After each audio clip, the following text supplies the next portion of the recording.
All right, so week 2 of Zwift Racing League, and things are heating up. Yeah. We saw some pretty interesting racing on Douce France.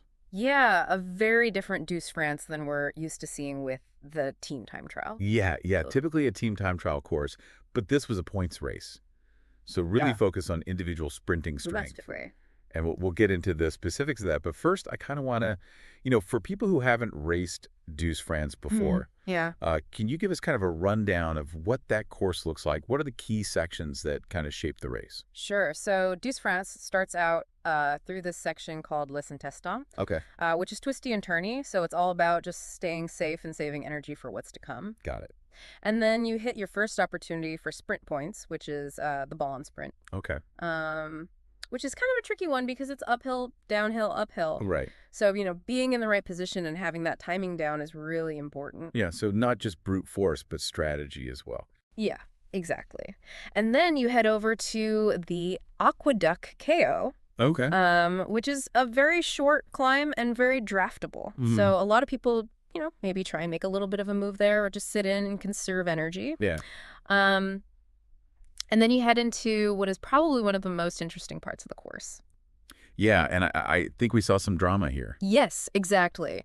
So this is the Pave Sprint, which is on flat cobblestones, but the sprint banner is actually really easy to miss. Oh, I see. So it really comes down to positioning. Oh, so knowing the course, knowing exactly where that banner is. Exactly. Okay. And if you mistime it or you're out of position, you could miss out on some serious points. Got it.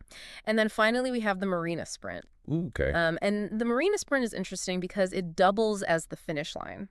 So this is where you can get, a pretty good chunk of points. Yeah, for sure. If you time your final burst, right? Yeah. So it's, even though the course is very sprint heavy, Yeah. it's knowing where to sprint and when to sprint. Yeah, it definitely sounds like a lot of tactical nuance there. Yeah, absolutely. Okay, so we saw how those different sections played out, but let's dive into the race reports. Sure.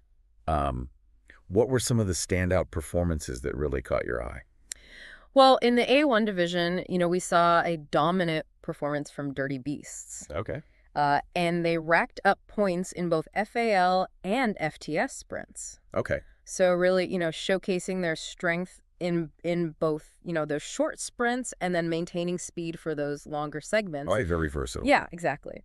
And then over in the Western B1 division, the Hellhounds took the win. Okay, and how did they approach the race? Well, they actually utilized some pretty clever tactics. Okay. They weren't necessarily relying solely on sprints. They did a combination of breakaways and pack sprints. I see. So riders like Rob and Marshall, they were able to get away and put pressure on the rest of the field. And they actually ended up finishing 1 and 2. So it sounds like they really kind of mixed it up. Yeah, exactly. And kept people guessing. Yeah, kept people guessing. Interesting. Okay. And then over in the C2 division, we had what I would say is a bit of a surprise. Okay. Who was that? The Sea Slugs actually took the victory. Okay.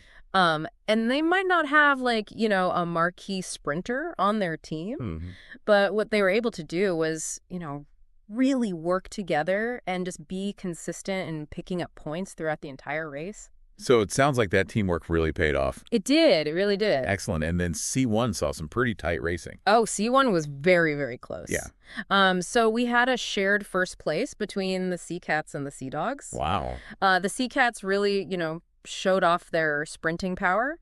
But the Sea Dogs, they're more than just a one-trick pony.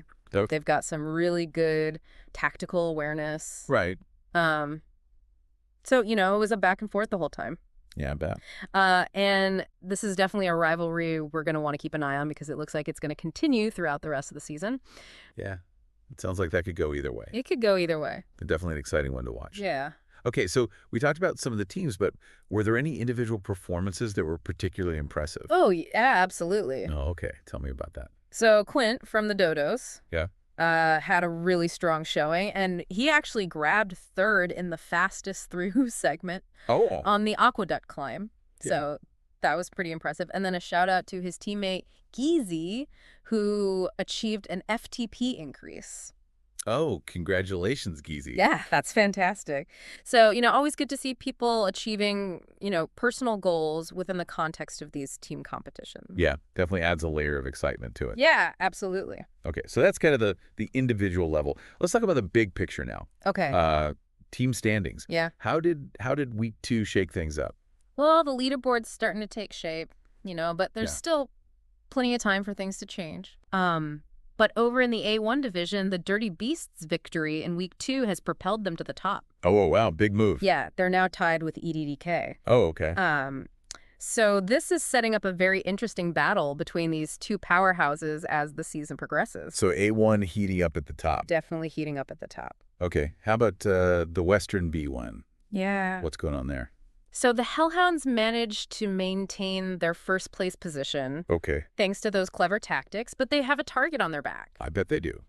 The Dragons are just 29 points behind. Oh, it's close. It is very close. So I think this one's also going to come down to the wire. So 2 very tight races at the top of A1 and B1. Absolutely. And C1 is still anyone's game, right? Oh, C1 is a complete toss-up at this point. Okay. So because of that tie in week 2, the Sea Cats and the Sea Dogs are still neck and neck. Yeah. But TFC Hulk is actually just 4 points behind them. So it's essentially a 3-way tie at the top? It's essentially a 3-way tie at the top. Wow. So every single point's going to matter in these coming weeks. C1's going to be an exciting one to watch. Yeah, I think so too. Okay, so we saw how week 2 played out. Shook up the leaderboard quite a bit. Mm-hmm. But now we're looking ahead to week 3 and a very unique course, Road to Ruins Reverse. Yes, this is an event-only course. It's very rarely used in Zwift racing. Okay. So I think it adds a lot of, kind of mystery and excitement. Yeah, for sure, because most people probably haven't raced it. Most people haven't raced it. They don't know exactly what to expect. Okay. But what we do know is that it's a blend of rolling hills, challenging climbs, and a deceptively fast finish. Oh, all right. So it's definitely going to require, kind of a unique combination of strength and strategy. Yeah, so it sounds like people are going to have to be adaptable. Be adaptable, be ready for anything. Okay. Can we break down the course a little bit? Sure. What are some of the key sections, and what are some of the strategic considerations that riders might have to make?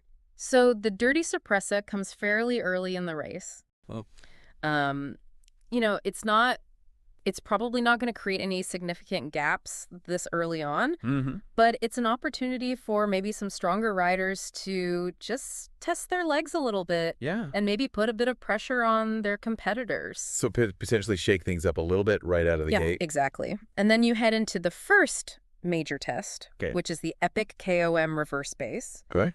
This is the steepest sustained climb on the course. Mm-hmm. And this is where we might see some breakaways forming. Yeah, potentially. Yeah. And then you head into what is probably going to be the most decisive section of the course. Oh, okay. And that's the jungle circuit climb. Okay. So this is the longest climb on the course. Mm-hmm. And this is going to be a real battleground for position. Okay. And this is also where I think the strategic use of the steamroller power-up is going to be really crucial. Oh, right. And for this week, it's only the steamroller. It's only the steamroller. Okay, so tell me how that might... How do you see people using the steamroller effectively on this course? Well, I think, the most obvious place to use it would be, maybe towards the bottom of that jungle circuit climb. Yeah. So imagine a rider, gets to the bottom of that climb, pops, the steamroller launches an attack. Tries to break away. Tries to create a smaller group of strong riders. Yeah.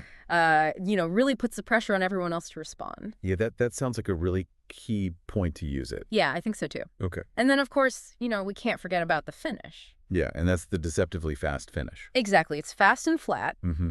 but there's this little sneaky uphill section just before the line. Oh, I see. So this could tempt people, to go for a longer range attack. Yeah. Try and catch people off guard, but going too early could backfire because you could be drained for the actual final sprint. Yeah, it sounds like timing's going to be everything. Yeah, timing is absolutely everything in that last section. Okay, so we've got, potential breakaways on these climbs, the strategic use of the steamroller, Yeah. and then this kind of tricky finish. It's going to be a lot for riders to juggle. It is. Yeah. So based on all this, what kind of bike setup do you think is going to give riders the best chance of success? Well, I think the key here is going to be finding that balance between aerodynamic efficiency for, the flatter sections and then also good climbing ability for those two big climbs. Mm-hmm. And we'll dive into some specific bike choices, in the next part of our deep dive. Okay. But, really finding that setup that can handle both the hills and the flats. Right, the all-rounder. Yeah. Okay, so week 2, delivered some really exciting racing. It did.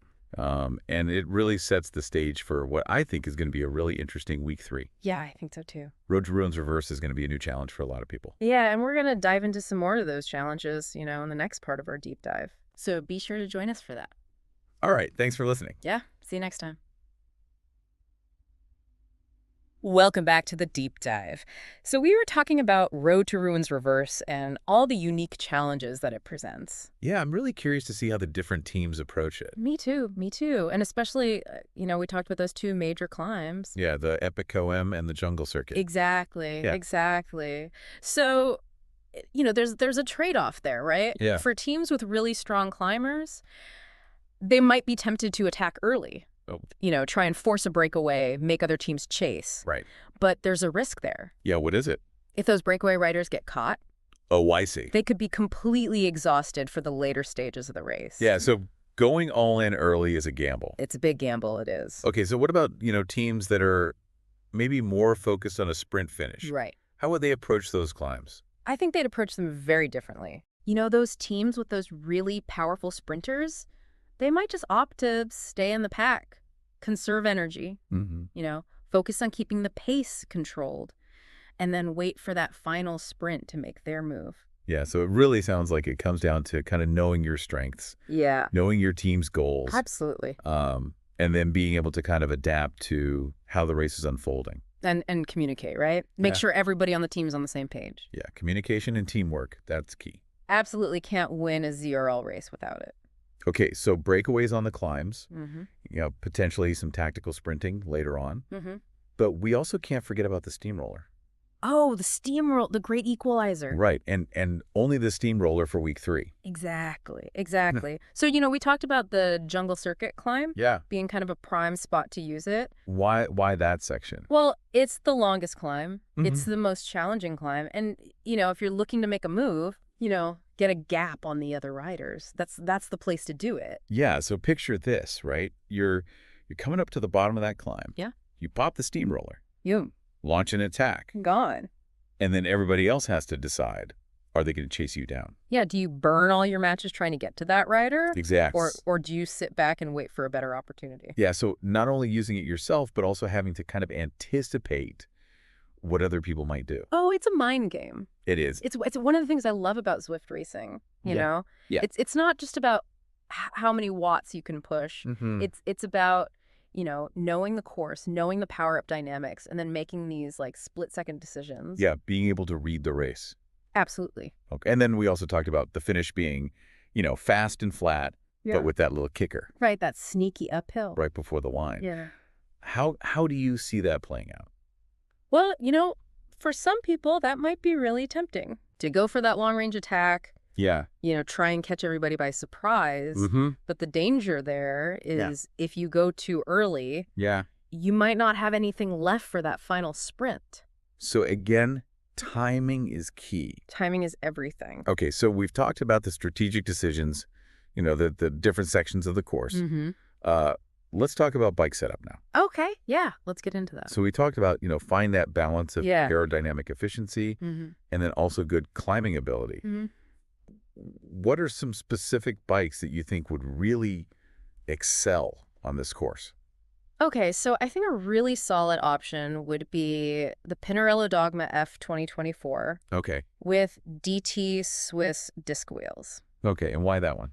Well, the Dogma F, it's known for its aerodynamic profile. So you're going to be fast on those flat sections. Yeah. But it also performs well on climbs. Okay, so a good all-rounder. Yeah, very versatile. Okay, any other contenders? If you're somebody who really prioritizes lightweight over outright aero, Okay.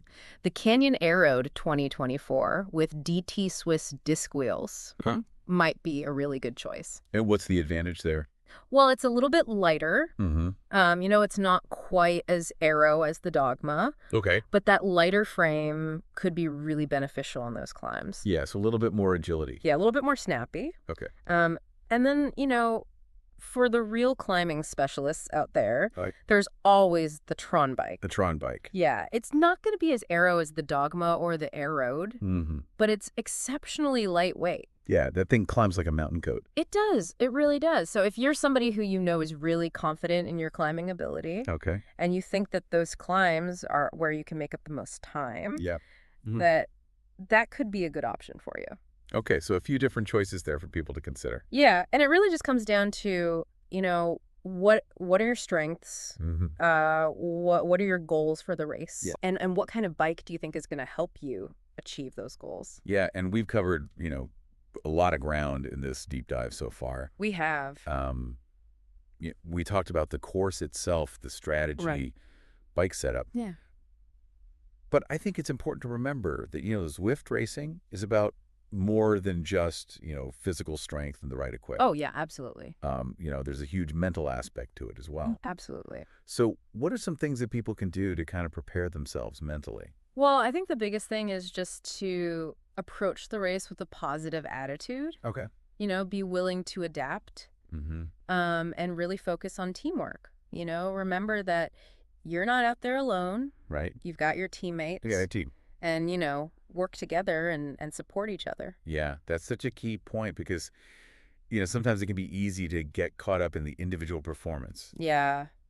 But ultimately, this is a team sport. It is. It is. All right, so that wraps up part 2 of our deep dive into week 3 of the Zwift Racing League. We're getting to the good stuff. We are. Yeah. We talked about, some of the key strategic decisions that riders are going to have to make on Road to Rune's Reverse. Yep. We talked about optimal bike choices. Yep. And most importantly, that mental preparedness. Absolutely. But we're not done yet. No, we've got more to come. We've got one more part coming up. And it's a good one. It is. Yeah, so stay tuned. We're going to be talking about team dynamics. Oh, yeah. Rivalries. Yeah, all that good stuff. Strengths and weaknesses. Yeah. Maybe even some bold predictions. All right, I like it. So be sure to join us for the final chapter of this epic deep dive. Welcome back, everybody. It's the final part of our deep dive, and we're going to be talking about the teams. Yeah, the teams, it's really interesting how the ZRL brings together both the individual performances and then that kind of bigger team battle. Yeah, and, it's not just about who crosses the line first. It's about how the teams work together to achieve their goals. Right. Exactly. So let's talk about some of the key matchups and rivalries that we're seeing this season. Okay, sounds good. So in the A1 division, we've got the Dirty Beasts who climbed to the top in week 2. Yeah. Now facing off against EDDK, a team that's, consistently at the top of the leaderboard. Yeah, they always bring it. So what are your thoughts on this Clash of the Titans? I think it's going to be a really good one. Okay. Dirty Beasts, they've shown that they can rack up points in both FAL and FTS sprints, which gives them a lot of flexibility depending on the course. Yeah, so they can adapt. They can adapt, exactly. Mm. But EDDK has a really deep roster of talented riders and a ton of experience in the ZRL. Right. So they're not going to go down without a fight. Oh, no. They're going to be tough to beat. So A1 is going to be a nail-biter. It is. Okay. How about the Western B1 division? We've got the Hellhounds holding on to their lead, but the Dragons are right there. Yeah. Yeah, and I think this is a really interesting matchup because it's kind of a clash of styles. Okay. How so? Well, the Hellhounds have really impressed me with their tactical adaptability. Mm-hmm. They're not afraid to, change their approach depending on what's happening in the race. Right, they're thinking on their feet. Yeah, exactly. But the Dragons, they're incredibly consistent. Okay. Week after week, they're picking up points. So it's going to be interesting to see, which one of those approaches kind of comes out on top. Yeah. Is it going to be that adaptability or that day in, day out consistency? Right. That's going to be the deciding factor. Okay. And then, of course, we can't forget about C1, which is turning into a 3-way showdown. Oh, C1 is wide open. It is. Yeah. Sea Cats and Sea Dogs tied at the top. Yeah. TFC Hulk, just a few points behind. What are the strengths of each team in this race? Well, the Sea Cats, they have an amazing sprint squad. Yeah. So on those flat, fast finishes, they're going to be tough to beat. The Sea Dogs, I think, are a little bit more balanced. Okay. They've got strong riders, across the different types of terrain. And they've got some really good tactical awareness. Okay. And then TFC Hulk, they're just a team that consistently performs well. Yeah, they're always there or thereabouts. They're always there, in every aspect of the race. Yeah. So I think it really is anyone's game at this point. Okay, so, obviously making predictions is always risky. Yeah, especially this early in the season. Exactly. But if you had to put your money on some teams, No, okay. who would you pick? Okay, I'll give it a shot. Right. In A1, I think the Dirty Beasts might have a slight edge. Okay. Just because of that versatility that we talked about. Mm-hmm. They can handle different types of courses, but never count out EDDK. Right. They're always a threat. Okay, how about the Hellhounds and Dragons in the Western B1? Oh, that's a tough one. Yeah. I honestly think it could go either way. I think it might come down to consistency. Okay. If the Dragons can maintain their steady performance, week after week, Yeah. they might be able to overtake the Hellhounds. But if the Hellhounds can continue to exploit those tactical opportunities, Mm-hmm. They might be able to hold them off. So it's a real toss-up. So 2 really tight races at the top of A1 and B1. Yeah, could go either way. And C1 is just wide open. C1 is anyone's game. So it's going to be an exciting few weeks to see how this all unfolds. Yeah, definitely can't wait to see what happens. Well, we've covered a lot of ground in this deep dive. We have. From the intricacies of Road to Ruins Reverse to the team dynamics that are shaping this season. And everything in between. Yeah, and I think it's really highlighted, just how much depth there is to Zwift racing. Yeah, absolutely. It's more than just, physical strength and the right equipment. Yeah. It's about mental toughness, adaptability, the power of teamwork. It's all those things coming together. Yeah, it's a really fascinating sport. So as we wrap up here, are there any final thought that you want to leave our listeners with? Yeah, as you head into your next Zwift race, remember the strategies we talked about. Embrace the challenge. Yeah. And most importantly, have fun out there. I think that's great advice. Yeah. So that's it for our deep dive into the Zwift Racing League. Thanks for joining us. Thanks for listening, everybody. And we'll see you next time for another deep dive into the world of virtual cycling.